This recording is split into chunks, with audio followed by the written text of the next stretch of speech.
Hey guys, just wanted to come over here and take one of these brand new WJ71 carburetors off the shelf and show you what they look like when they come to you on a ZDZ engine, so that you can get it working how you're used to with none of the plastic parts and things attached to it. So over here at the ZDZ shop, let's just grab this brand new carburetor right off the shelf. Let's take it over here and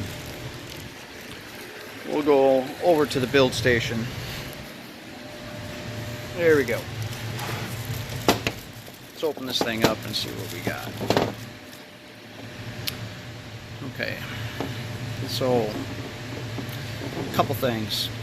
If you notice,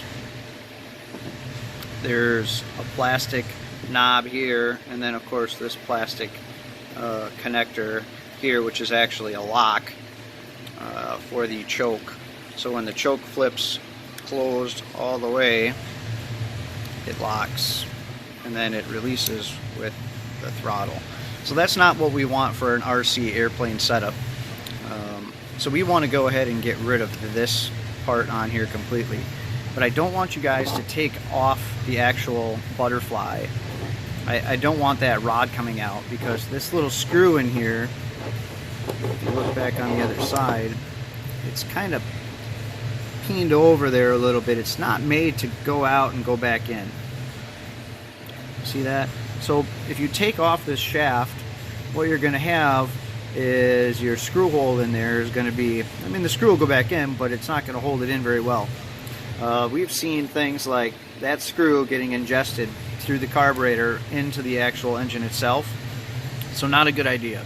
You know, sometimes those things are, you know, one of those learning experiences, but just so that you guys don't try to take the shaft off and pull it, slide it out, when really all you got to do is grab a pair of pliers, just go ahead and pull that spring off, and if you want to, you can just trim off or break off the little plastic part itself. I'm not going to do that on this carburetor because I got to send this out, but I just wanted to give you a heads up on there. So this little piece right here, I want that gone off of there. Then you'll have free rotation.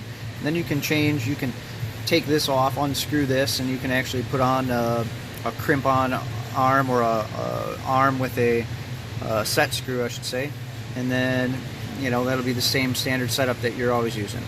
And the same thing on this side, we want to do the exact same thing.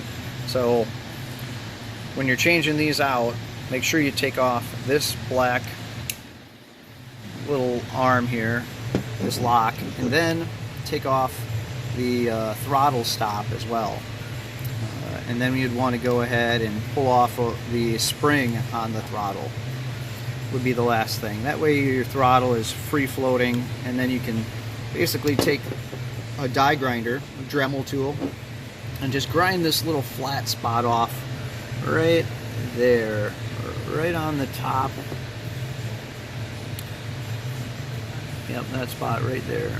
Just grind that off of there, and then you can change out again and put on an arm of your choice, the length you need, with a set screw, and it's that simple. So really it's as easy as grinding off that thing, pulling all of the throttle stop, and that way your throttle will have free and flow movement, no restriction on it. Just make sure when you put it back together, because your throttle will have no stop on it, that you have it closing and opening the correct way. And if you look really close, you can see it opens from the inside and closes on the bottom on the inside there. There's a vent hole, and that has to line up. So make sure, if for some reason when you take this off it gets flipped over 180 degrees, basically the opposite side, you flip that back the right way and have your throttle opening and closing appropriately. Otherwise your engine won't run. So there you have it. Just wanted to give you a quick overview. Again, I didn't do it, but taking off the little plastic locking mechanism here for the choke, getting rid of the plastic throttle stop and the spring attached to it. Obviously you pull that off and the whole thing's going to come off.